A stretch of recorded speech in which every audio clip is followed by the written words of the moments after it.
Si stringe il cerchio attorno ai presunti colpevoli autori dello sfregio alla Basilica del Redentore alla Giudecca a Venezia. Almeno tre i soggetti individuati grazie alle telecamere presenti in città, ma anche grazie a un testimone chiave. Polizia locale Digos sulle tracce del gruppetto, tra cui un veneziano e uno straniero che vive e lavora stabilmente in città. Avrebbero agito tra le 3:15 e le 3:45 della notte tra domenica e lunedì scorso.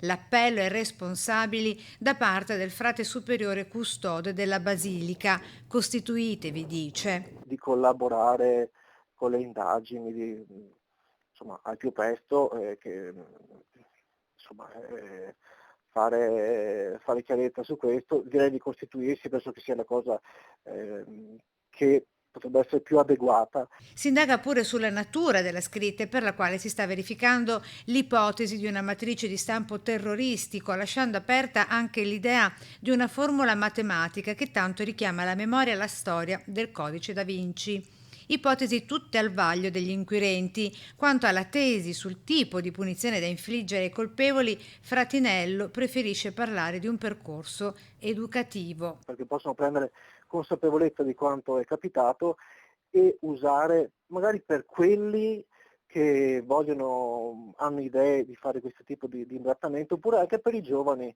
usare la propria esperienza dove c'è stato questo atto invece per sia un percorso magari di promozione artistica, un percorso di sensibilizzazione, però ecco la consapevolezza di quanto è accaduto sarebbe importante per loro.